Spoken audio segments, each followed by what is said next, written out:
Stories from the Adventures of Sherlock Holmes, by Arthur Conan Doyle. A Scandal in Bohemia, Part 1. To Sherlock Holmes, she is always the woman. I have seldom heard him mention her under any other name. In his eyes, she eclipses and predominates the whole of her sex. It was not that he felt any emotion akin to love for Irene Adler. All emotions, and that one particularly, were abhorrent to his cold, precise, but admirably balanced mind. He was, I take it, the most perfect reasoning and observing machine that the world has seen. But, as a lover, he would have placed himself in a false position. He never spoke of the softer passions, save with a jibe and a sneer. They were admirable things for the observer, excellent for drawing the veil from men's motives and actions.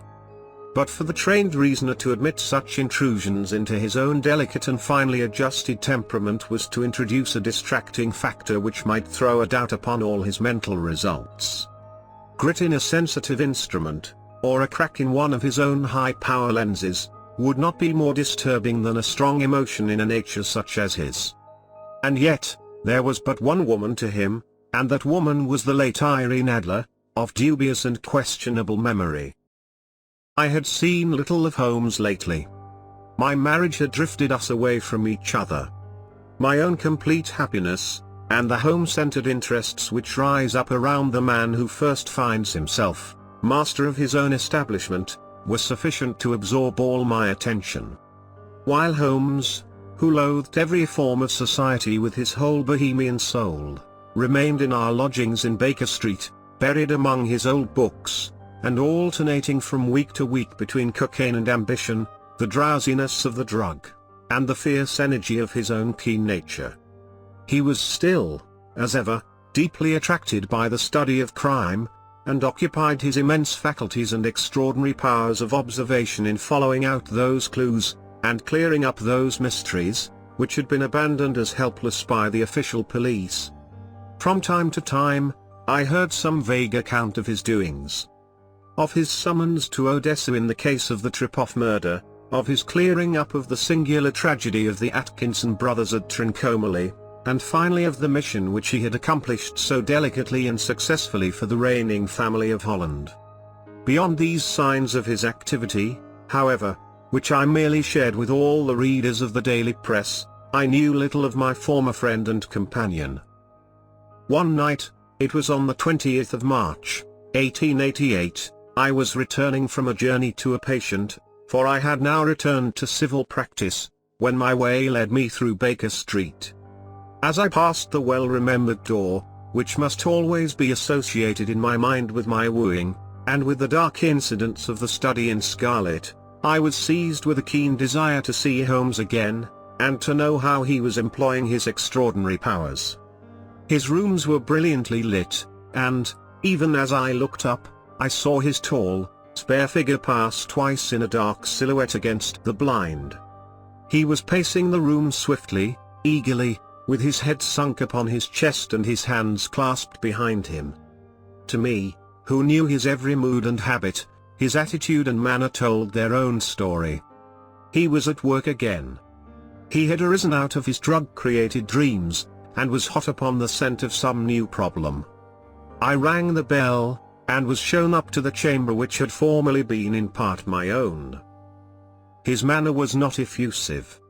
It seldom was. But he was glad, I think, to see me. With hardly a word spoken, but with a kindly eye, he waved me to an armchair, threw across his case of cigars, and indicated a spirit case and a gasogene in the corner. Then he stood before the fire, and looked me over in his singular introspective fashion. "Wedlock suits you," he remarked. "I think, Watson, that you have put on 7.5 pounds since I saw you." 7, I answered. "Indeed, I should have thought a little more. Just a trifle more, I fancy, Watson. And in practice again, I observe. You did not tell me that you intended to go into harness." "Then, how do you know?" "I see it, I deduce it. How do I know that you have been getting yourself very wet lately, and that you have a most clumsy and careless servant girl." "My dear Holmes," said I, "this is too much. You would certainly have been burned, had you lived a few centuries ago. It is true that I had a country walk on Thursday and came home in a dreadful mess. But, as I have changed my clothes, I can't imagine how you deduce it. As to Mary Jane, she is incorrigible, and my wife has given her notice. But there, again, I fail to see how you work it out." He chuckled to himself and rubbed his long, nervous hands together. "It is simplicity itself," said he. "My eyes tell me that on the inside of your left shoe, just where the firelight strikes it, the leather is scored by 6 almost parallel cuts. Obviously, they have been caused by someone who has very carelessly scraped round the edges of the sole in order to remove crusted mud from it. Hence, you see, my double deduction that you had been out in vile weather, and that you had a particularly malignant boot-slitting specimen of the London slavey. As to your practice, if a gentleman walks into my rooms smelling of iodoform, with a black mark of nitrate of silver upon his right forefinger, and a bulge on the side of his top hat to show where he has secreted his stethoscope, I must be dull, indeed, if I do not pronounce him to be an active member of the medical profession." I could not help laughing at the ease with which he explained his process of deduction. "When I hear you give your reasons," I remarked, "the thing always appears to me to be so ridiculously simple that I could easily do it myself, though at each successive instance of your reasoning I am baffled, until you explain your process. And yet I believe that my eyes are as good as yours." "Quite so," he answered, lighting a cigarette, and throwing himself down into an armchair. "You see, but you do not observe. The distinction is clear. For example, you have frequently seen the steps which lead up from the hall to this room." "Frequently." "How often?" "Well, some hundreds of times." "Then how many are there?" "How many? I don't know." "Quite so. You have not observed. And yet you have seen. That is just my point. Now, I know that there are 17 steps, because I have both seen and observed. By the way, since you are interested in these little problems, and since you are good enough to chronicle 1 or 2 of my trifling experiences, you may be interested in this." He threw over a sheet of thick, pink-tinted note paper which had been lying open upon the table. "It came by the last post," said he. "Read it aloud." The note was undated, and without either signature or address. "There will call upon you tonight, at 7:45, it said, "a gentleman who desires to consult you upon a matter of the very deepest moment. Your recent services to one of the royal houses of Europe have shown that you are one who may safely be trusted with matters which are of an importance which can hardly be exaggerated. This account of you we have from all quarters received. Be in your chamber then at that hour, and do not take it amiss if your visitor wear a mask." "This is indeed a mystery," I remarked. "What do you imagine that it means?" "I have no data yet. It is a capital mistake to theorize before one has data. Insensibly one begins to twist facts to suit theories, instead of theories to suit facts. But the note itself. What do you deduce from it?" I carefully examined the writing, and the paper upon which it was written. "The man who wrote it was presumably well-to-do," I remarked, endeavoring to imitate my companion's processes. "Such paper could not be bought under £0.50 a packet. It is peculiarly strong and stiff." "Peculiar, that is the very word," said Holmes. "It is not an English paper at all. Hold it up to the light." I did so, and saw a large E with a small g, a P, and a large G with a small t woven into the texture of the paper. "What do you make of that?" asked Holmes. "The name of the maker, no doubt. Or his monogram, rather." "Not at all. The G with the small t stands for Gesellschaft, which is the German for company. It is a customary contraction like UGO. P, of course, stands for papier. Now for the egg. Let us glance at our Continental Gazetteer. He took down a heavy brown volume from his shelves. Eglo, Eglanitz, here we are, Egria. It is in a German-speaking country, in Bohemia, not far from Carlsbad. Remarkable as being the scene of the death of Wallenstein, and for its numerous glass factories and paper mills. Ha, ha, my boy, what do you make of that? His eyes sparkled, and he sent up a great blue triumphant cloud from his cigarette. The paper was made in Bohemia, I said. Precisely. And the man who wrote the note is a German. Do you note the peculiar construction of the sentence? This account of you we have from all quarters received. A Frenchman or Russian could not have written that. It is the German who is so uncourteous to his verbs. It only remains, therefore, to discover what is wanted by this German who writes upon Bohemian paper, and prefers wearing a mask to showing his face. And here he comes, if I am not mistaken, to resolve all our doubts. As he spoke there was the sharp sound of horses' hoofs and grating wheels against the curb, followed by a sharp pull at the bell. Holmes whistled. Up there, by the sound, said he. Yes, he continued, glancing out of the window. A nice little brougham and a pair of beauties. 150 guineas apiece. There's money in this case, Watson, if there is nothing else. I think that I had better go, Holmes. Not a bit, Doctor. Stay where you are. I am lost without my Boswell. And this promises to be interesting. It would be a pity to miss it. But, your client. Never mind him. I may want your help, and so may he. Here he comes. Sit down in that armchair, Doctor, and give us your best attention. A slow and heavy step, which had been heard upon the stairs and in the passage, paused immediately outside the door. Then there was a loud and authoritative tap. Come in, said Holmes. A man entered who could hardly have been less than 6 feet 6 inches in height, with the chest and limbs of a Hercules. His dress was rich with a richness which would, in England, be looked upon as akin to bad taste.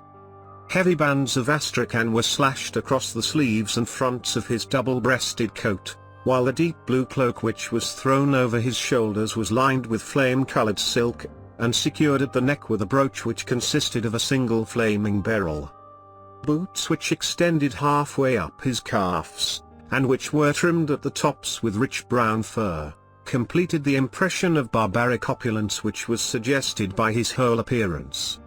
He carried a broad-brimmed hat in his hand, while he wore across the upper part of his face, extending down past the cheekbones, a black-visored mask, which he had apparently adjusted that very moment, for his hand was still raised to it as he entered.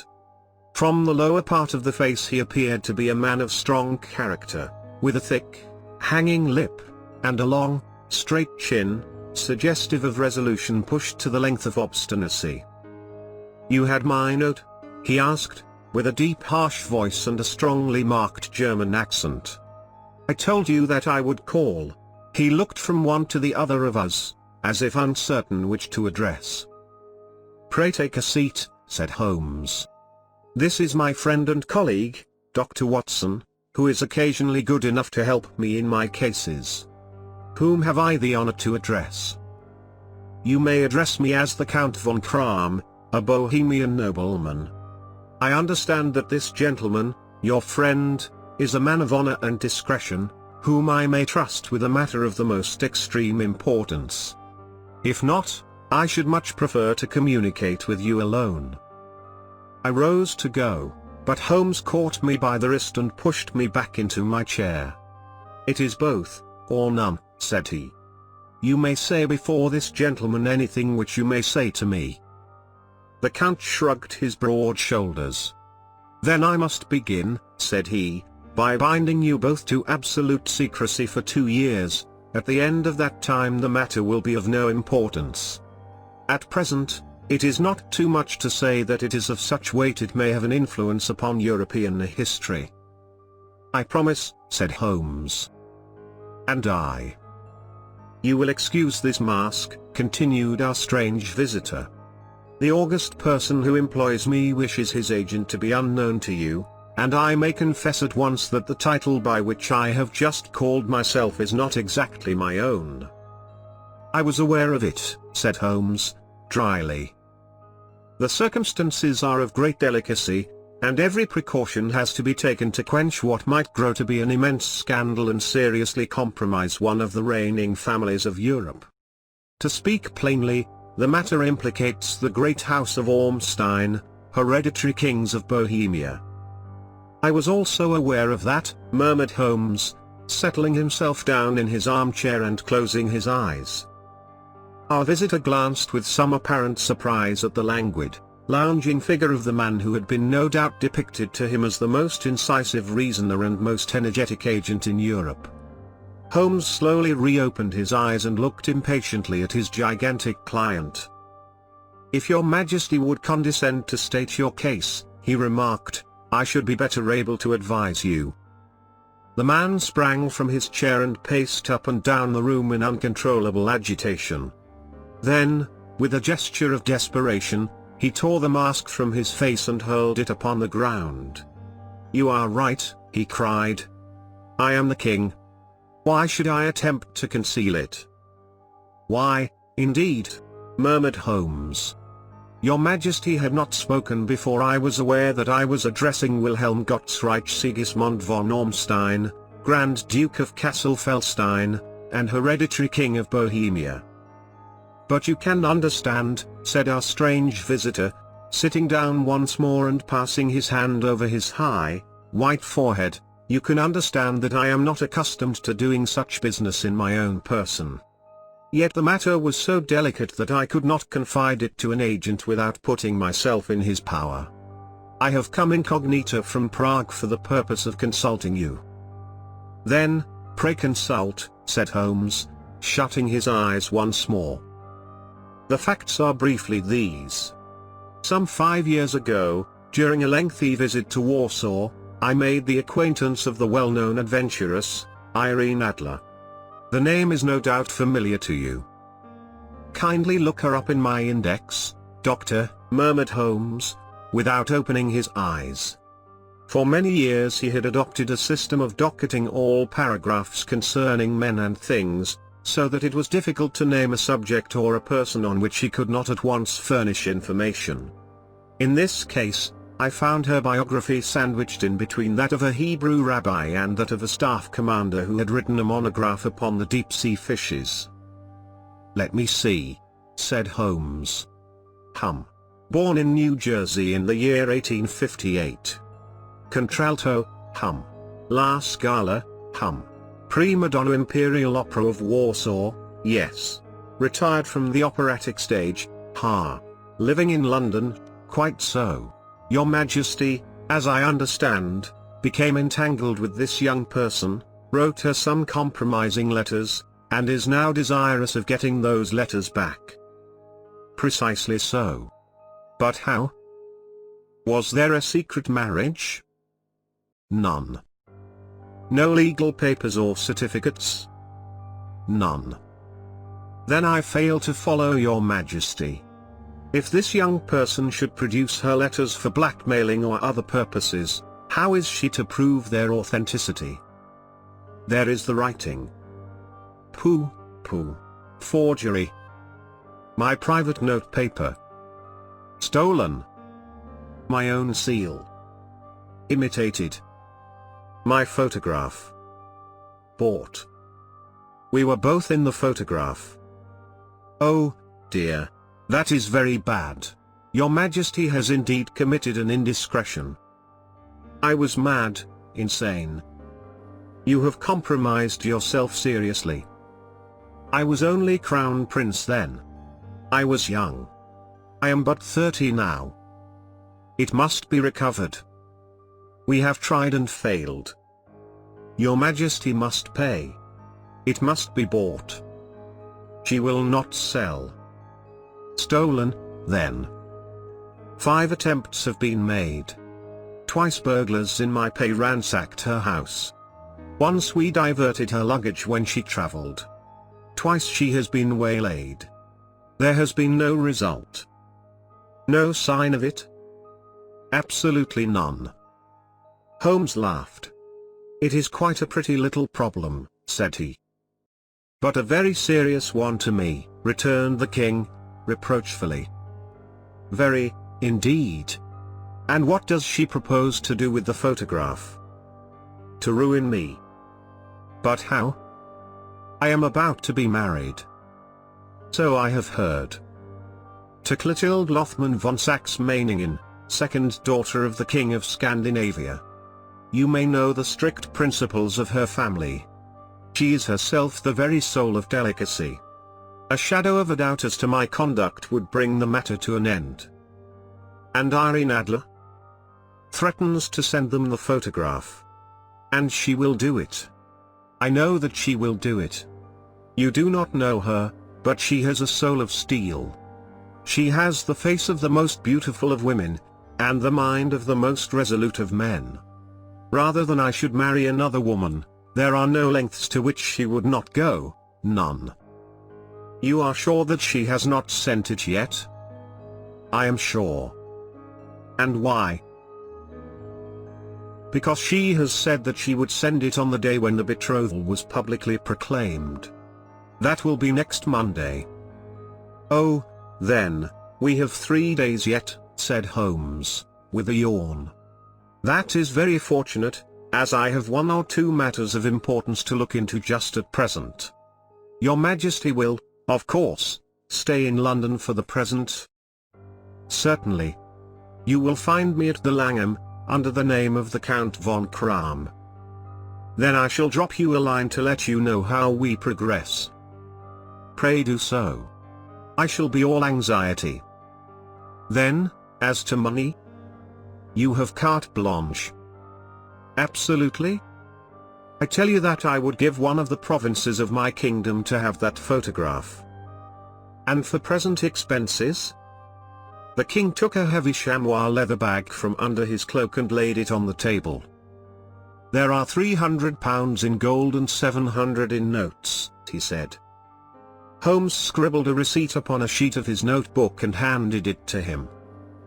And Mademoiselle's address? He asked. Is Briony Lodge, Serpentine Avenue, St. John's Wood. Holmes took a note of it. One other question, said he. Was the photograph a cabinet? It was. Then, good night, Your Majesty, and I trust that we shall soon have some good news for you. And good night, Watson, he added, as the wheels of the royal brougham rolled down the street. If you will be good enough to call tomorrow afternoon, at 3 o'clock, I should like to chat this little matter over with you. Part 2. At 3 o'clock precisely, I was at Baker Street, but Holmes had not yet returned.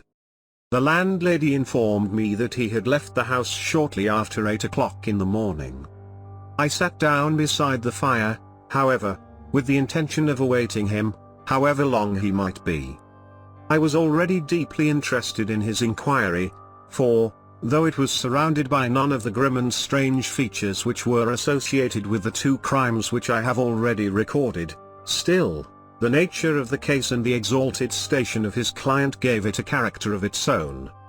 Indeed, apart from the nature of the investigation which my friend had on hand, there was something in his masterly grasp of a situation, and his keen, incisive reasoning, which made it a pleasure to me to study his system of work, and to follow the quick, subtle methods by which he disentangled the most inextricable mysteries.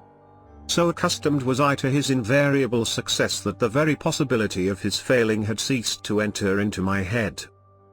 It was close upon 4 before the door opened, and a drunken-looking groom, ill-kempt and side-whiskered, with an inflamed face and disreputable clothes, walked into the room. Accustomed as I was to my friend's amazing powers in the use of disguises, I had to look 3 times before I was certain that it was indeed he. With a nod, he vanished into the bedroom, whence he emerged in 5 minutes tweed-suited and respectable, as of old. Putting his hands into his pockets, he stretched out his legs in front of the fire, and laughed heartily for some minutes. "Well, really," he cried, and then he choked. And laughed again until he was obliged to lie back, limp and helpless, in the chair. "What is it?" "It's quite too funny. I am sure you could never guess how I employed my morning, or what I ended by doing." "I can't imagine. I suppose that you have been watching the habits, and perhaps the house, of Miss Irene Adler." "Quite so. But the sequel was rather unusual. I will tell you, however. I left the house a little after 8 o'clock this morning, in the character of a groom out of work. There is a wonderful sympathy and freemasonry among horsey men. Be one of them, and you will know all that there is to know. I soon found Briony Lodge. It is a bijou villa, with a garden at the back, but built out in front right up to the road, 2 stories. Chubb lock to the door. Large sitting room on the right side, well furnished, with long windows almost to the floor, and those preposterous English window fasteners which a child could open. Behind there was nothing remarkable, save that the passage window could be reached from the top of the coach house. I walked round it and examined it closely from every point of view, but without noting anything else of interest. I then lounged down the street, and found, as I expected, that there was a mews in a lane which runs down by one wall of the garden. I lent the ostlers a hand in rubbing down their horses, and I received in exchange 2d, a glass of half and half, 2 fills of shag tobacco, and as much information as I could desire about Miss Adler, to say nothing of half a dozen other people in the neighborhood in whom I was not in the least interested, but whose biographies I was compelled to listen to. "And what of Irene Adler?" I asked. "Oh, she has turned all the men's heads down in that part. She is the daintiest thing under a bonnet on this planet. So say the Serpentine Mews, to a man. She lives quietly, sings at concerts, drives out at 5 every day, and returns at 7 sharp for dinner. Seldom goes out at other times, except when she sings. Has only one male visitor, but a good deal of him. He is dark, handsome, and dashing, never calls less than once a day, and often twice. He is a Mr. Godfrey Norton, of the Inner Temple. See the advantages of a cabman as a confidant. They had driven him home a dozen times from Serpentine Mews, and knew all about him. When I had listened to all that they had to tell, I began to walk up and down near Briony Lodge once more, and to think over my plan of campaign. This Godfrey Norton was evidently an important factor in the matter. He was a lawyer. That sounded ominous. What was the relation between them, and what the object of his repeated visits? Was she his client, his friend, or his mistress? If the former, she had probably transferred the photograph to his keeping. If the latter, it was less likely. On the issue of this question depended whether I should continue my work at Briony Lodge, or turn my attention to the gentleman's chambers in the Temple. It was a delicate point, and it widened the field of my inquiry. I fear that I bore you with these details, but I have to let you see my little difficulties, if you are to understand the situation. "I am following you closely," I answered. I was still balancing the matter in my mind, when a hansom cab drove up to Briony Lodge, and a gentleman sprang out. He was a remarkably handsome man, dark, aquiline, and moustached, evidently the man of whom I had heard. He appeared to be in a great hurry, shouted to the cabman to wait, and brushed past the maid who opened the door with the air of a man who was thoroughly at home. He was in the house about half an hour, and I could catch glimpses of him in the windows of the sitting room, pacing up and down, talking excitedly, and waving his arms. Of her, I could see nothing. Presently he emerged, looking even more flurried than before. As he stepped up to the cab, he pulled a gold watch from his pocket and looked at it earnestly. "Drive like the devil," he shouted, "first to Gross and Hankey's in Regent Street, and then to the Church of St. Monica in the Edgware Road. Half a guinea if you do it in 20 minutes. Away they went, and I was just wondering whether I should not do well to follow them, when up the lane came a neat little landau, the coachman with his coat only half buttoned, and his tie under his ear, while all the tags of his harness were sticking out of the buckles. It hadn't pulled up before she shot out of the hall door and into it. I only caught a glimpse of her at the moment, but she was a lovely woman, with a face that a man might die for. "The Church of St. Monica, John," she cried, "and half a sovereign if you reach it in 20 minutes. This was quite too good to lose, Watson. I was just balancing whether I should run for it, or whether I should perch behind her landau, when a cab came through the street. The driver looked twice at such a shabby fare. But I jumped in before he could object. "The Church of St. Monica," said I, "and half a sovereign if you reach it in 20 minutes. It was 25 minutes to 12, and of course, it was clear enough what was in the wind. My cabby drove fast. I don't think I ever drove faster, but the others were there before us. The cab and the landau with their steaming horses were in front of the door when I arrived. I paid the man and hurried into the church. There was not a soul there save the two whom I had followed and a surpliced clergyman, who seemed to be expostulating with them. They were all three standing in a knot in front of the altar. I lounged up the side aisle like any other idler who has dropped into a church. Suddenly, to my surprise, the three at the altar faced round to me, and Godfrey Norton came running as hard as he could towards me. "Thank God!" he cried. "You'll do. Come, come." "What then?" I asked. "Come, man, come, only 3 minutes, or it won't be legal." I was half dragged up to the altar, and, before I knew where I was, I found myself mumbling responses which were whispered in my ear, and vouching for things of which I knew nothing, and generally assisting in the secure tying up of Irene Adler, spinster, to Godfrey Norton, bachelor. It was all done in an instant, and there was the gentleman thanking me on the one side and the lady on the other, while the clergyman beamed on me in front. It was the most preposterous position in which I ever found myself in my life, and it was the thought of it that started me laughing just now.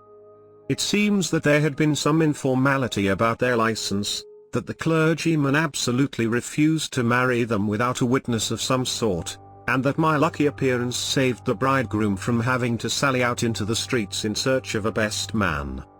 The bride gave me a sovereign, and I mean to wear it on my watch chain in memory of the occasion.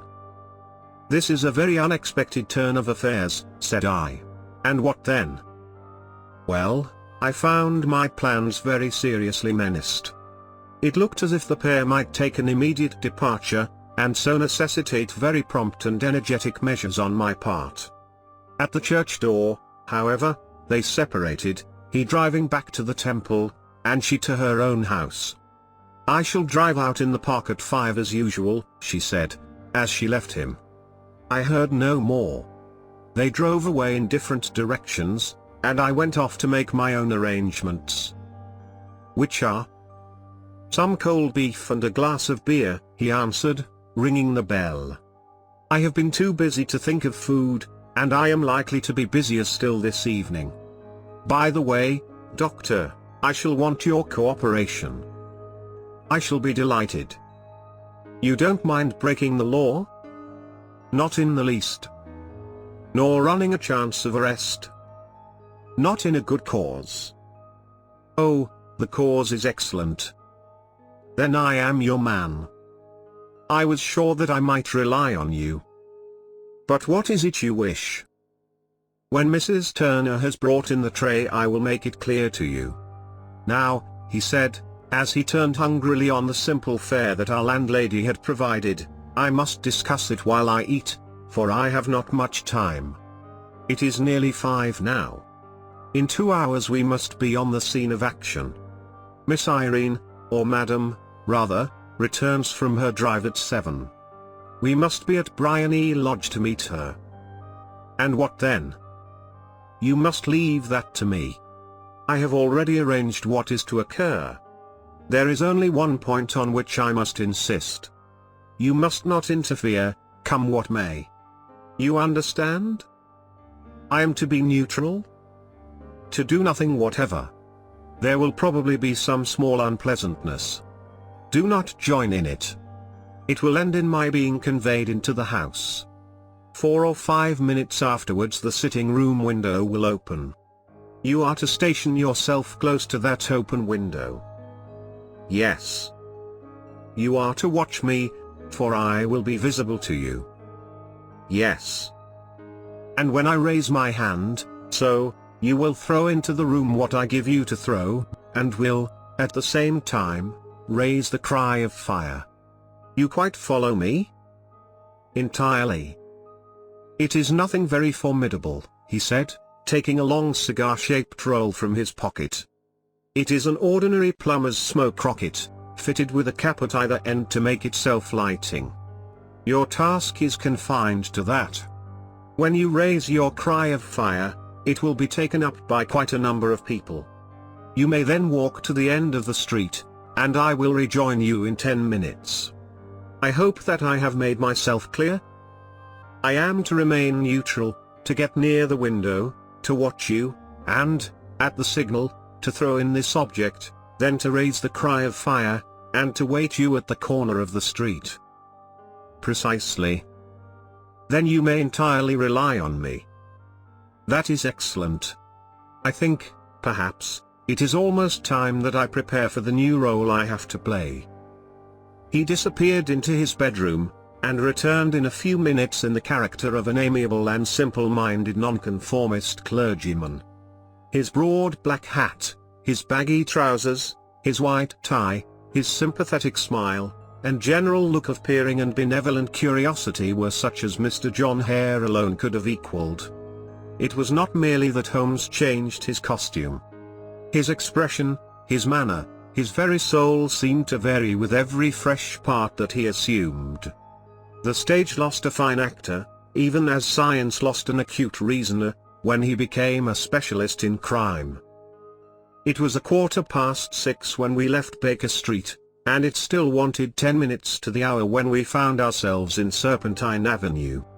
It was already dusk, and the lamps were just being lighted as we paced up and down in front of Bryony Lodge, waiting for the coming of its occupant. The house was just such as I had pictured it from Sherlock Holmes's succinct description, but the locality appeared to be less private than I expected. On the contrary, for a small street in a quiet neighborhood, it was remarkably animated. There was a group of shabbily dressed men smoking and laughing in a corner, a scissors grinder with his wheel, 2 guardsmen who were flirting with a nurse girl, and several well-dressed young men who were lounging up and down with cigars in their mouths.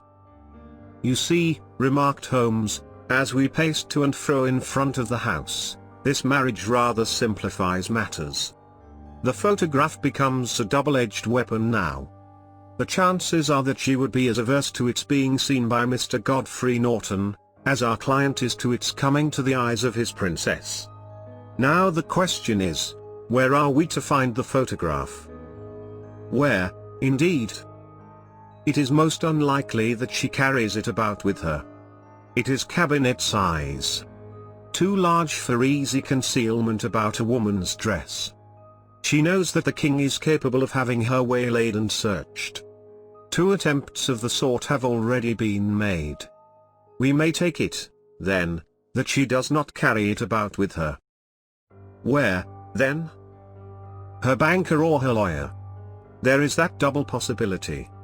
But I am inclined to think neither. Women are naturally secretive, and they like to do their own secreting. Why should she hand it over to anyone else? She could trust her own guardianship, but she could not tell what indirect or political influence might be brought to bear upon a businessman. Besides, remember that she had resolved to use it within a few days. It must be where she can lay her hands upon it. It must be in her own house. But it has twice been burgled. Sure. They did not know how to look. But how will you look? I will not look. What then? I will get her to show me. But she will refuse. She will not be able to. But I hear the rumble of wheels. It is her carriage. Now carry out my orders to the letter. As he spoke, the gleam of the side lights of a carriage came round the curve of the avenue. It was a smart little landau which rattled up to the door of Bryony Lodge. As it pulled up, one of the loafing men at the corner dashed forward to open the door in the hope of earning a copper, but was elbowed away by another loafer, who had rushed up with the same intention. A fierce quarrel broke out, which was increased by the two guardsmen, who took sides with one of the loungers, and by the scissors grinder, who was equally hot upon the other side. A blow was struck, and in an instant, the lady, who had stepped from her carriage, was the center of a little knot of flushed and struggling men, who struck savagely at each other with their fists and sticks. Holmes dashed into the crowd to protect the lady.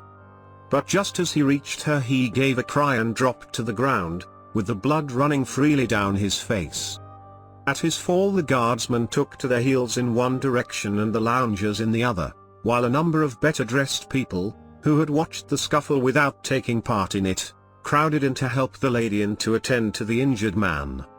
Irene Adler, as I will still call her, had hurried up the steps. But she stood at the top with her superb figure outlined against the lights of the hall, looking back into the street. "Is the poor gentleman much hurt?" she asked. "He is dead," cried several voices. "No, no, there's life in him," shouted another. "But he'll be gone before you can get him to hospital." "He's a brave fellow," said a woman.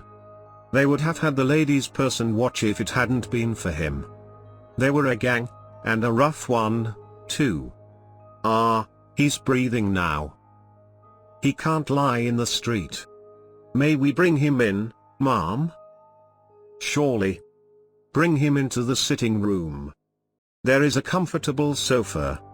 This way, please." Slowly and solemnly he was borne into Bryony Lodge and laid out in the principal room, while I still observed the proceedings from my post by the window. The lamps had been lit, but the blinds had not been drawn, so that I could see Holmes as he lay upon the couch.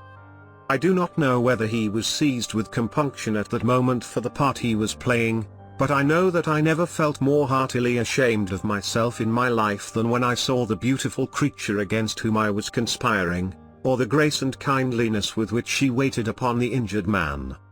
And yet it would be the blackest treachery to Holmes to draw back now from the part which he had entrusted to me. I hardened my heart, and took the smoke rocket from under my ulster. After all, I thought, we are not injuring her. We are but preventing her from injuring another. Holmes had sat up upon the couch, and I saw him motion like a man who is in need of air. A maid rushed across and threw open the window. At the same instant, I saw him raise his hand, and at the signal, I tossed my rocket into the room with a cry of fire. The word was no sooner out of my mouth than the whole crowd of spectators, well-dressed and ill, gentlemen, ostlers, and servant maids, joined in a general shriek of fire.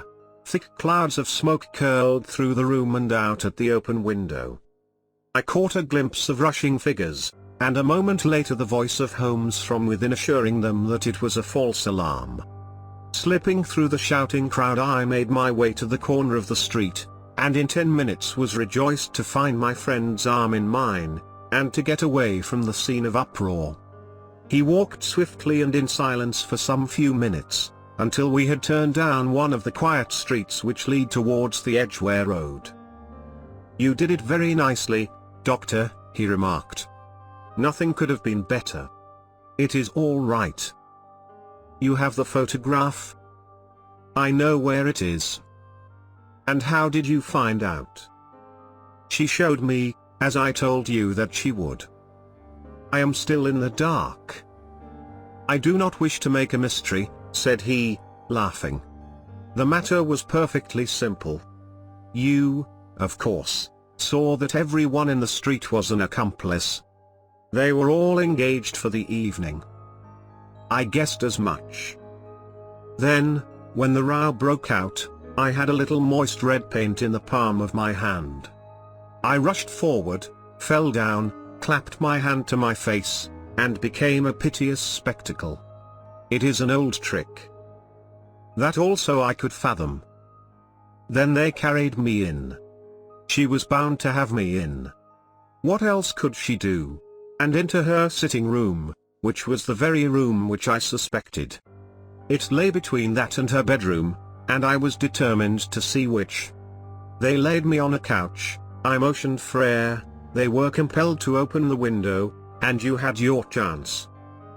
How did that help you? It was all important. When a woman thinks that her house is on fire, her instinct is at once to rush to the thing which she values most. It is a perfectly overpowering impulse, and I have more than once taken advantage of it. In the case of the Darlington substitution scandal, it was of use to me, and also in the Arnsworth Castle business. A married woman grabs at her baby. An unmarried one reaches for her jewel box. Now it was clear to me that Our Lady of today had nothing in the house more precious to her than what we are in quest of. She would rush to secure it. The alarm of fire was admirably done. The smoke and shouting were enough to shake nerves of steel. She responded beautifully. The photograph is in a recess behind a sliding panel just above the right bell pull. She was there in an instant, and I caught a glimpse of it as she half drew it out. When I cried out that it was a false alarm, she replaced it, glanced at the rocket, rushed from the room, and I have not seen her since. I rose, and, making my excuses, escaped from the house. I hesitated whether to attempt to secure the photograph at once. But the coachman had come in, and as he was watching me narrowly, it seemed safer to wait. A little over-precipitance may ruin all. And now? I asked. Our quest is practically finished. I shall call with the king tomorrow, and with you, if you care to come with us. We will be shown into the sitting room to wait for the lady, but it is probable that when she comes she may find neither us nor the photograph. It might be a satisfaction to His Majesty to regain it with his own hands. And when will you call? At 8 in the morning. She will not be up, so that we shall have a clear field. Besides, we must be prompt, for this marriage may mean a complete change in her life and habits. I must wire to the king without delay. We had reached Baker Street, and had stopped at the door. He was searching his pockets for the key, when someone passing said, "Good night, Mr. Sherlock Holmes." There were several people on the pavement at the time, but the greeting appeared to come from a slim youth in an ulster who had hurried by. "I've heard that voice before," said Holmes, staring down the dimly lit street. "Now, I wonder who the deuce that could have been." Part 3. I slept at Baker Street that night, and we were engaged upon our toast and coffee in the morning when the King of Bohemia rushed into the room. "You have really got it," he cried, grasping Sherlock Holmes by either shoulder, and looking eagerly into his face. "Not yet." "But you have hopes?" "I have hopes." "Then, come. I am all impatience to be gone." "We must have a cab." "No, my brougham is waiting." "Then that will simplify matters." We descended, and started off once more for Briony Lodge. "Irene Adler is married," remarked Holmes. "Married? When?" "Yesterday." "But to whom?" "To an English lawyer named Norton." "But she could not love him?" "I am in hopes that she does." "And why in hopes?" "Because it would spare your Majesty all fear of future annoyance. If the lady loves her husband, she does not love your Majesty. If she does not love your Majesty, there is no reason why she should interfere with your Majesty's plan." it is true. And yet, well, I wish she had been of my own station. What a queen she would have made." He relapsed into a moody silence, which was not broken until we drew up in Serpentine Avenue. The door of Briony Lodge was open, and an elderly woman stood upon the steps. She watched us with a sardonic eye as we stepped from the brougham. "Mr. Sherlock Holmes, I believe," said she. "I am Mr. Holmes," answered my companion, looking at her with a questioning and rather startled gaze. "Indeed. My mistress told me that you were likely to call. She left this morning with her husband by the 5:15 train from Charing Cross for the Continent." "What?" Sherlock Holmes staggered back, white with chagrin and surprise. "Do you mean that she has left England? Never to return?" "And the papers?" asked the king, hoarsely. "All is lost." "We shall see." He pushed past the servant and rushed into the drawing room, followed by the king and myself. The furniture was scattered about in every direction, with dismantled shelves and open drawers, as if the lady had hurriedly ransacked them before her flight. Holmes rushed at the bell pull, tore back a small sliding shutter, and, plunging in his hand, pulled out a photograph and a letter. The photograph was of Irene Adler herself in evening dress. The letter was superscribed to Sherlock Holmes, Esquire, to be left till called for. My friend tore it open, and we all three read it together. It was dated at midnight of the preceding night, and ran in this way. "My dear Mr. Sherlock Holmes, you really did it very well. You took me in completely. Until after the alarm of fire, I had not a suspicion. But then, when I found how I had betrayed myself, I began to think. I had been warned against you months ago. I had been told that, if the king employed an agent, it would certainly be you. And your address had been given me. Yet, with all this, you made me reveal what you wanted to know. Even after I became suspicious, I found it hard to think evil of such a dear, kind old clergyman. But, you know, I have been trained as an actress myself. Male costume is nothing new to me. I often take advantage of the freedom which it gives. I sent John, the coachman, to watch you, ran upstairs, got into my walking clothes, as I call them, and came down just as you departed. Well, I followed you to your door, and so made sure that I was really an object of interest to the celebrated Mr. Sherlock Holmes. Then I, rather imprudently, wished you good night, and started for the temple to see my husband. We both thought the best resource was flight, when pursued by so formidable an antagonist. So you will find the nest empty when you call tomorrow. As to the photograph, your client may rest in peace. I love and am loved by a better man than he. The king may do what he will, without hindrance, from one whom he has cruelly wronged. I keep it only to safeguard myself, and to preserve a weapon which will always secure me from any steps which he might take in the future. I leave a photograph which he might care to possess. And I remain, dear Mr. Sherlock Holmes, very truly yours, Irene Norton, née Adler. What a woman, oh, what a woman, cried the King of Bohemia, when we had all three read this epistle. Did I not tell you how quick and resolute she was? Would she not have made an admirable queen? Is it not a pity that she was not on my level? From what I have seen of the lady, she seems indeed to be on a very different level to your Majesty, said Holmes, coldly. I am sorry that I have not been able to bring your Majesty's business to a more successful conclusion. On the contrary, my dear sir, cried the king. Nothing could be more successful. I know that her word is inviolate. The photograph is now as safe as if it were in the fire. I am glad to hear your Majesty say so. I am immensely indebted to you. Pray tell me in what way I can reward you. This ring, he slipped an emerald snake ring from his finger and held it out upon the palm of his hand. "Your Majesty has something which I should value even more highly," said Holmes. "You have but to name it." "This photograph." The king stared at him in amazement. "Irene's photograph," he cried. "Certainly, if you wish it." "I thank your Majesty. Then there is no more to be done in the matter. I have the honor to wish you a very good morning." He bowed, and, turning away without observing the hand which the king had stretched out to him, he set off in my company for his chambers. And that was how a great scandal threatened to affect the kingdom of Bohemia, and how the best plans of Mr. Sherlock Holmes were beaten by a woman's wit. He used to make merry over the cleverness of women, but I have not heard him do it of late.